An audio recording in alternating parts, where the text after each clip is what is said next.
Bonjour à tous. Donc, ravi que Woodoo soit aujourd'hui sur scène à cette biennale, au lieu donc, du luxe, de la créativité et de l'environnement.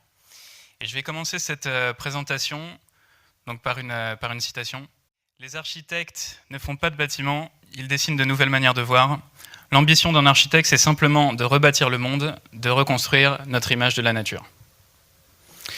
Donc mon histoire à moi, c'est l'histoire d'un architecte qui est devenu chimiste pour développer les matériaux des bâtiments de demain. Donc j'ai fait mes études au Japon, aux États-Unis, en France, et j'ai ensuite eu la chance de travailler sur parmi les plus grands bâtiments de ce début du siècle, comme le stade des JO de Pékin, le Louvre II à Lens, l'Opéra Harpa de Reykjavik en Islande, et aussi la Parsons New School of Design donc à New York. Un jour, j'ai réalisé que c'est véritablement impossible de construire les bâtiments de demain avec les matériaux d'hier en espérant qu'ils répondront à tous les enjeux environnementaux et démographiques qu'on va avoir à notre époque. Donc j'ai un jour finalement décidé de troquer mon bureau d'architecte contre un microscope et je suis parti à Harvard et au MIT étudier ce que j'appellerais l'ADN des bâtiments, à savoir la science des matériaux. Donc quelques éléments de contexte sur le secteur de la construction. On assiste aujourd'hui à une raréfaction donc généralisée à l'échelle globale de nos ressources en matières premières pour la production de matériaux traditionnels comme le béton ou l'acier. En parallèle, le secteur de la construction, je ne sais pas si vous le savez, mais c'est l'équivalent de 2,5 milliards de tonnes de CO2 dans l'atmosphère tous les ans. Ça, pour vous donner un référentiel, c'est l'équivalent de toutes les voitures qui circulent sur la surface de la planète. En parallèle, le bois, c'est un matériau qui est 100% renouvelable, 100% neutre en carbone, et il est largement disponible, puisque en France, par exemple, 50% du bois qui pousse chaque année, il est inutilisé. Donc le bois, c'est vraiment un matériau formidable pour l'émergence de sociétés bas carbone de demain, mais le problème de ce matériau, pour vraiment qu'il devienne le matériau du XXIe siècle, c'est qu'il présente 4 limites à dépasser. Le bois, ça brûle, ça pourrit, c'est une résistance limitée dans la construction et c'est cher de par son effort de maintenance. Donc, chez Woodoo, vous pourrez rencontrer différents membres de l'équipe aujourd'hui à la Biennale, comme Abir, Aurélien, Camille, Raphaël, Maxime et Serge. Et nous, on a développé et breveté une technologie qui permet de reconstruire ce matériau à l'échelle moléculaire pour dépasser toutes ces contraintes et vraiment en faire le matériau phare de l'industrie bas carbone de demain. Donc, ce qui se passe, c'est que, juste avant, on commence par extraire la lignine du bois massif. La lignine, c'est comme le ciment entre les fibres, en fait. Donc on l'extrait et on vient la remplacer par une résine végétale qui vient durcir à l'intérieur du matériau et qui lui confère des propriétés extraordinaires. Donc je vous ai amené un échantillon aujourd'hui pour vous parler plus en détail du matériau.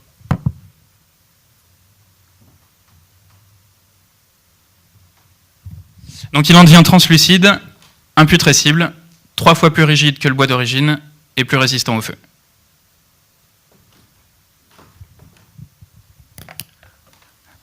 D'un point de vue environnemental, ce qui est vraiment intéressant avec cette technologie, c'est de pouvoir finalement revaloriser les bois de faible constitution comme le charme, le tremble, le peuplier, on en a plein en France. Ça finit d'ordinaire en pâte à papier ou en bois de chauffage. Et nous, toutes ces essences-là, qui sont trop fragiles pour en faire quoi que ce soit, on peut les renforcer, les revaloriser pour en faire des matériaux high-tech. Il y a une notion qui nous est chère chez Woodoo, c'est le fait de réinventer, le potentiel de réinventer des matériaux anciens pour leur conférer vraiment des nouvelles propriétés. Et ça nous amène à un concept qui est celui du futur primitif, ou du futur comme redécouverte du passé, parce que les grands enjeux environnementaux qu'on va avoir au cours de ce siècle-là, les solutions, il n'y a pas à les inventer, elles sont déjà là, elles sont déjà présentes dans la nature, et on peut aujourd'hui les redécouvrir grâce à la technologie. Donc, ce qui est aussi fascinant avec la technologie qu'on a développée, c'est le fait qu'avec un même procédé, vous voyez ici, vous avez différentes essences de bois vues sous microscope, donc des feuillus et des résineux, et avec un seul process, on arrive à une infinité de bois translucides différents. Donc on est sur un nouveau matériau, mais on est encore plus sur une nouvelle famille de matériaux, comme si c'était un nouvel alliage. C'est une vidéo, allez-y. Donc le matériau, il a des propriétés optiques, physiques, esthétiques complètement nouvelles, qui en fait nous permettent de nous déployer sur différents marchés, qui sont des marchés soit qui s'intéressent à un aspect esthétique fort, comme celui du luxe, ou des aspects techniques beaucoup plus poussés, comme l'industrie aéronautique, automobile, nautique ou celui de la construction.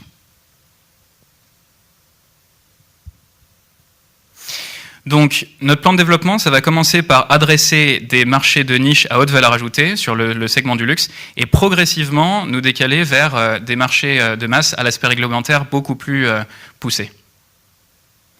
Premier marché, l'industrie du packaging de luxe.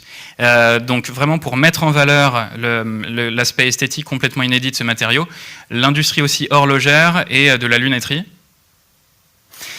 En second lieu, celui de l'intérieur automobile. Alors ce matériau, il a le potentiel vraiment de changer notre perception et notre expérience passager dans les intérieurs auto, par exemple par l'intégration de dispositifs interactifs à l'intérieur de l'automobile, notamment dans la perspective des véhicules autonomes de demain.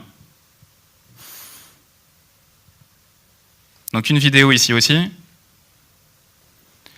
qui permet d'imaginer si on venait à développer des éléments de portière ou de tableau de bord, quel genre d'expérience visuelle ou d'environnement ou ambiance on aurait à l'intérieur de ces véhicules autonomes qui nous transporteraient d'un point A à un point B. Parce que l'industrie automobile de demain, c'est plus juste un moyen de transport, ça va devenir un espace de vie. Mais le potentiel ultime de ce bois réinventé, ça sera dans un horizon de 5 ans, pour la production d'éléments de bâtiments, notamment des tours en bois, aujourd'hui impossible à réaliser avec du bois traditionnel. Donc imaginez une seconde qu'en combinant la nature et la technologie, les prochaines tours en bois de la Défense, eh bien, elles pourront être réalisées. Le bois, c'est un des matériaux les plus performants que la nature ait élaboré sur près de 420 millions d'années. Donc nous, chez Woodoo, notre credo, c'est de dire que si le 19e siècle a été l'âge du fer, le 20e siècle l'âge du béton, on en a la conviction, le 21e siècle, ça sera l'ère du bois dans la construction. Merci beaucoup.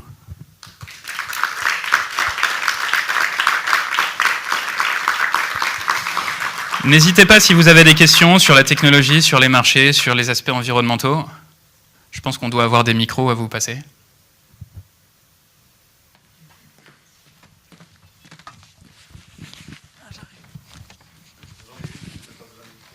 Oui. Pardon.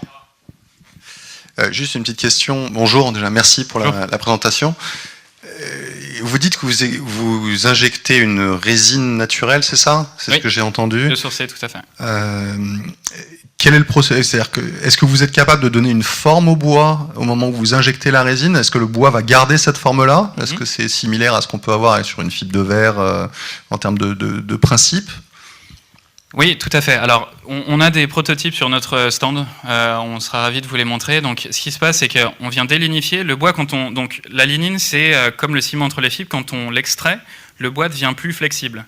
Et après, on peut lui donner une forme et le stabiliser en injectant notre résine biosourcée qui va venir figer la forme finale du prototype qu'on a envie de réaliser. Donc c'est un peu ce que vous décrivez. La différence, c'est qu'on garde l'intégrité de la matrice cellulaire du bois. Donc c'est pas du tout du bois reconstitué, c'est du bois où on a conservé toutes les cavités cellulaires, on remplace l'air par notre résine et on fige la forme. Et ça, c'est intéressant parce que c'est vraiment ce qui fait l'intelligence du bois, cette microgéométrie. Si vous venez la détruire, on le voit avec certains composites qu'il y a aujourd'hui dans l'industrie, ils sont beaucoup moins performants mécaniquement que si on gardait cette microstructure du bois qui a été optimisée par la nature sur des centaines de millions d'années. Donc en soi, le job a été bien fait. Donc nous, on capitalise sur ça et on le renforce par notre process. D'accord, merci.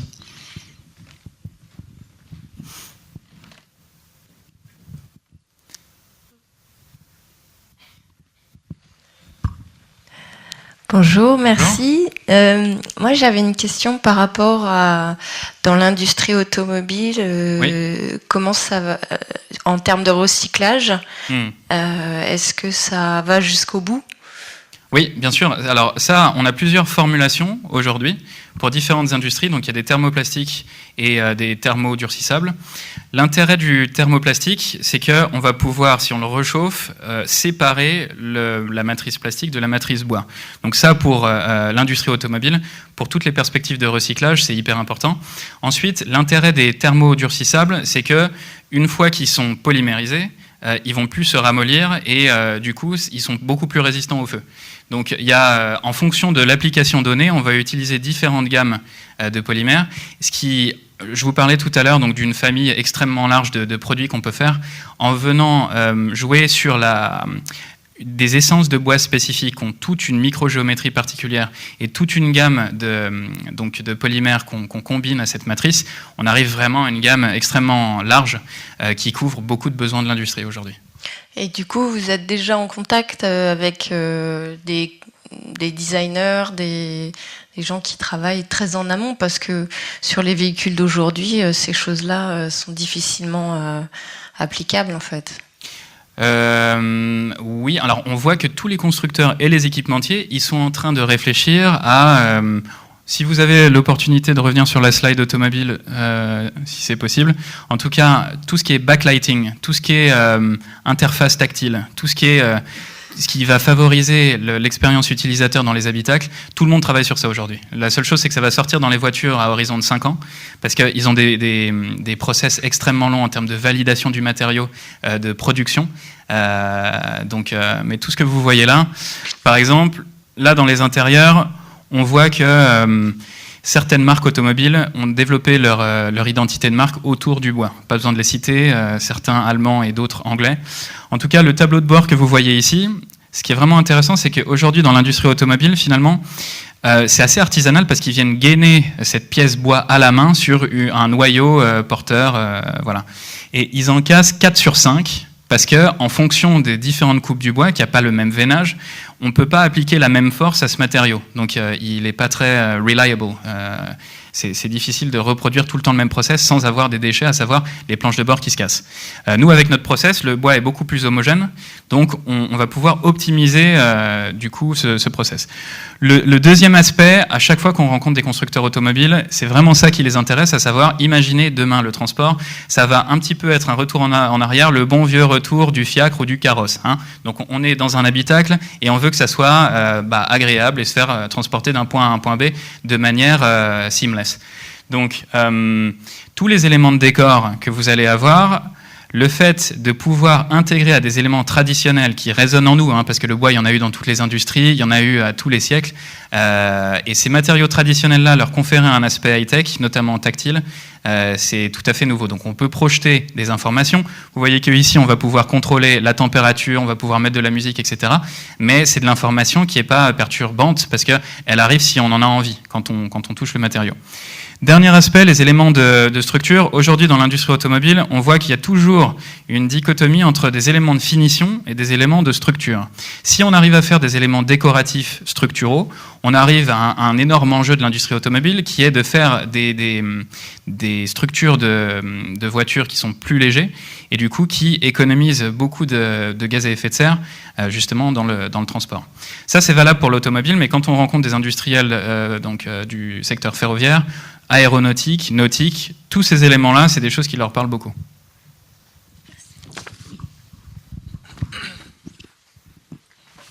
Oui, rebonjour. Bonjour. J'ai compris que le matériau était fait avec une charge naturelle et une charge biopolymère. L'approvisionnement sur la charge naturelle me paraît raisonné. Oui. Comment on justifie la même chose pour le biopolymère? Est-il éco-responsable, si je peux le dire comme ça? Tout à fait. Alors la formulation aujourd'hui, comme vous l'imaginez, on travaille sur beaucoup de brevets en cours. Donc il y a des choses, notamment l'origine de cette résine, la manière dont on délinifie, qu'on ne peut pas communiquer. Vous allez le lire dans les brevets quand ils sortiront. En tout cas, aujourd'hui, on ne peut pas vous le dire. Mais en tout cas, pour l'approvisionnement de cette résine biosourcée, ce n'est pas une algue bleue d'Australie où on doit faire des dizaines de milliers de kilomètres pour aller la chercher, la ramener en France, la synthétiser et l'intégrer dans notre matériau. C'est quelque chose qui est très abondant sur tous les continents et qu'on peut, nous, du coup, utiliser, formuler et l'intégrer dans notre matériau.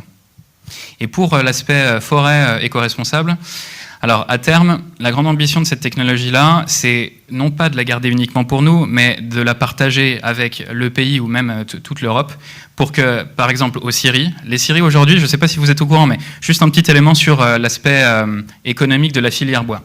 La France, on est la seconde puissance forestière européenne, juste derrière la Finlande. Okay ? On a énormément de forêts. Et on ne sait pas quoi en faire de ce bois. Il y a beaucoup plus de ressources que de demandes. Donc on est déficitaire de 6 milliards d'euros tous les ans. Et on le paye tous, ce déficit. Énormément de ressources matières premières, énormément de déficit. Donc le but de cette technologie, à terme, 70% des scieries ont disparu depuis les 20 dernières années, parce que le coût de la main-d'œuvre augmente, le coût du bois stagne, et plus personne s'y retrouve. Alors l'objectif, c'est de pouvoir revaloriser toutes ces essences de bois dont on ne fait rien aujourd'hui, conférer des licences d'exploitation aux scieries pour qu'ensemble, elles deviennent l'outil de production du matériau de demain. Donc voilà, la grande ambition à terme de cette technologie-là, c'est la suivante. Et ça assurera des cycles courts parce que les scieries, naturellement, utilisent du bois qu'elles ont en gestion dans les domaines qui leur sont périphériques. Donc c'est que des systèmes en cycle court et auprès de forêts labellisées PEFC.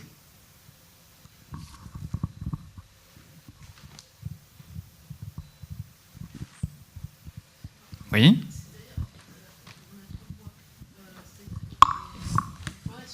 Parce que c'est des arbres qu'il faut de toute façon couper ou...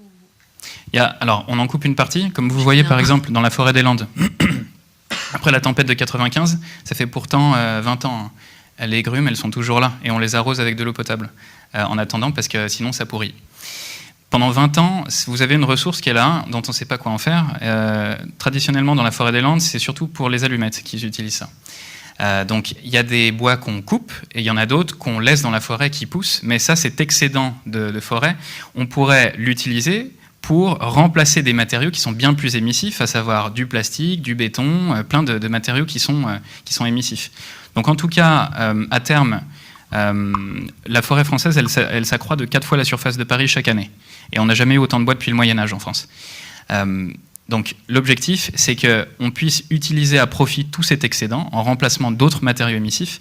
Et le jour où on voit qu'on a une consommation extrême de bois, on va planter, nous, des arbres ou s'associer avec une NGO qui va planter des arbres pour vraiment être sur un cycle vertueux où tout ce qu'on consomme, on le replante, etc.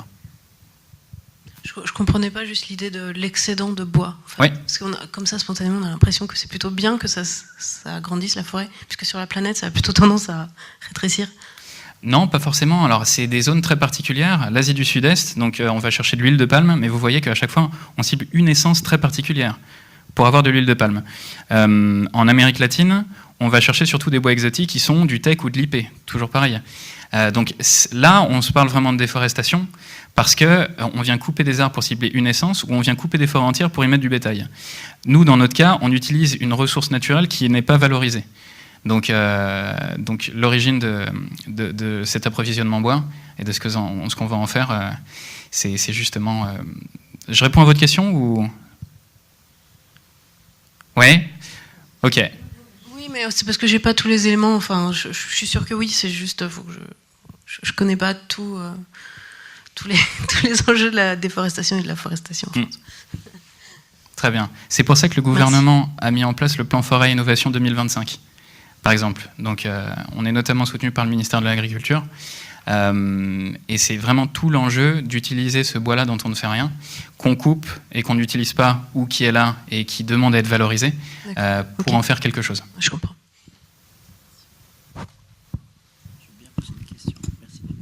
Bonjour. Bonjour. Sur la partie architecture, est-ce que le matériau que vous développez, il répond à des normes françaises, européennes, ou là vous allez avoir une limite dans l'utilisation de ce matériau? Non, alors il y a plusieurs labels. Le label bas carbone, mais le bois a un bilan carbone extrêmement vertueux par rapport à d'autres matériaux. Donc là-dessus, nous, on va juste devoir passer les certifications, mais on n'est pas encore aujourd'hui au stade de l'architecture. Il faut arriver à des sections qui font à minima 1,8 cm, parce que c'est le standard des scieries, ils débitent des planches de 1,8 cm. Aujourd'hui, nous, on est à 5 mm d'épaisseur, mais dans un horizon de 5 ans, on va arriver à cette épaisseur-là, et après, il y aura des validations avec le CSTB qui vont se faire, qui prennent quelques temps. Et ensuite, nous, on va candidater à tous ces labels. Mais aujourd'hui, on voit pas, c'est juste une histoire de temps, on ne voit pas de blocage fondamentaux, ni légaux ou scientifiques, sur le fait d'arriver vers ces certifications.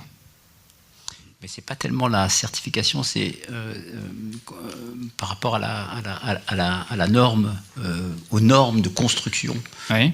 Qui limitent peut-être dans la hauteur, qui limitent peut-être dans la superficie des immeubles eux-mêmes. D'accord. Il n'y a pas de limite aujourd'hui de hauteur. Enfin, tout le monde aura envie de construire des bâtiments de grande hauteur en bois. C'est d'ailleurs un grand thème d'innovation dans la construction aujourd'hui. Bouygues, Vinci, tout le monde veut faire des constructions en bois. Le problème, c'est que le bois, il est trop flexible, vous ne pouvez pas construire très haut. Le maximum sur la planète que vous allez trouver, c'est un immeuble de 18 étages. Et 18 étages, c'est un double immeuble haussmannien, donc on ne peut pas vraiment appeler ça une tour, vous voyez.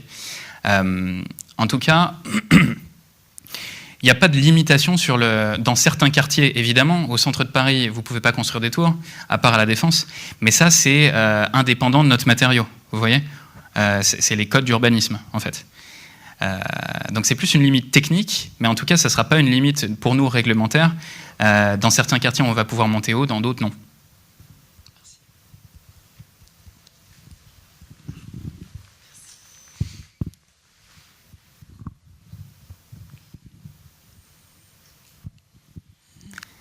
Merci beaucoup. Merci.